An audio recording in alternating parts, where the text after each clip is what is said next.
Yeah, whenever we are ready. Okay, cool, great.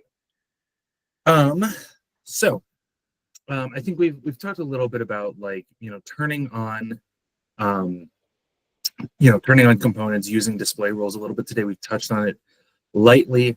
What I want to do is kind of give a primer on what display rules actually are, how we tend to use them, um, and like sort of how to think about them.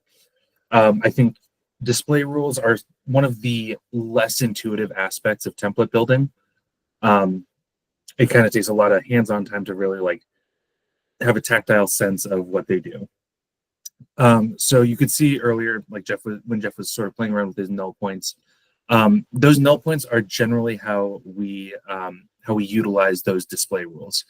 There are other ways to use display rules rather than just like sort of turning stuff on and off with like moving a null point to either side. So like Jeff was showing before, you can test these point controls horizontally. You can see here what I've set up is like a null point that when I move it to the right side of the center line, it's going to turn on a safety edge with end conditions.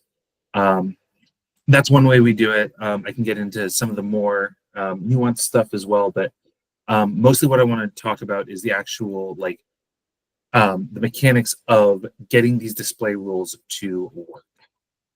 So I'm going to just set this here. You can see what I have is horizontal control between the center line here and this null point. I have a parametric constraint labeled here as well. You'll notice that the name of the point and the name of the constraint are the same. Again, for ease of like making sure that everything is exactly in line, we kind of want everything here named the exact same. So I'm going to just change that parameter real quick from being on the left side of the center line to the right side. It doesn't particularly matter what value you put in here. We'll talk a little bit about why that is in a minute. But I usually just use 1 when I'm just moving it to the other side. And now what I'm going to do is I'm going to, I don't remember exactly which of these. Yes, great, it's this one. Or I'm sorry, wrong one. I think it should be this one here, this component. Perfect, that's the one that I want here. So these are my safety edge components. If I kind of go down the line here, selecting each individual one, you'll notice that not all of them have display rules. So this one, for example, is instead of having a display rule, has a parent component, which is this little safety edge component here. Like Matt was mentioning before,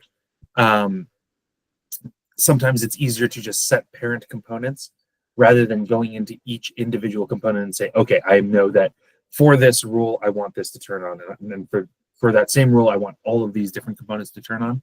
It's a little bit easier to just say, I'm going to set that rule for this component up top, and then everything else is just going to be a child of that component or of like some other component within sort of that tree. So that's what this parent component is used for. But I want to talk about the actual rule here. So you can see this display rule. I've named it the same as the point that we care about and the parametric constraint. Again, just sort of that vertical alignment of everything being named the same. When I get into it, so down here is a list of all of the rules that I have set up in this template. You'll need to set these up each time unless it's something that you're inheriting from one of those building blocks that we've used or like another template. But if you are getting in and like creating your own template, you'll need to set up these rules on your own. I'm going to focus on this right safety edge component. I'm going to edit it. So just to bring up all of the information about it. You can see right here, I have a horizontal, I've defined it as a horizontal constraint. You can do, for stuff like this, when you're using null points, there are other ways to do it. I would recommend using horizontal, kind of just setting it based on like which side of the center line is this point. When we get into modeling tomorrow, these parametric constraints will come up in that corridor modeler dialog. And you'll see that parametric constraint name, the NPRT SAF, or whatever, whatever you're using, will show up in that dialog list, and you'll be able to control it from there. But what you're actually setting in this dialog here is not the parametric constraint. What you're doing here is you're actually setting a display rule. So that's important to note, is despite the fact that all of these things are named the same, they are three different things. You've got the point, the parametric constraint, and the rule. So this rule here is checking for a horizontal distance between that null point and the center line here. What I've set here is this logical rule at the bottom here. You're looking for a horizontal distance where the distance between this point and this point, so the x value of this point and the x value minus the x value of this point, is greater than 0. That's a way to make sure that your null point, that your rule gets turned on when your null point is to the right of the sort of reference line that you care about. If you were to reverse these, it would reverse that subtraction there. So it would then say, do I care if my center line point is to the right of my safety point? So this order here is important. Sometimes it takes a little bit of playing around just to make sure that it works the way that you want it to. Like I said, sort of getting a grasp on the logic of this is one of the more technical and in-depth things when it comes to template creation. But so this here is how I have this horizontal control set up.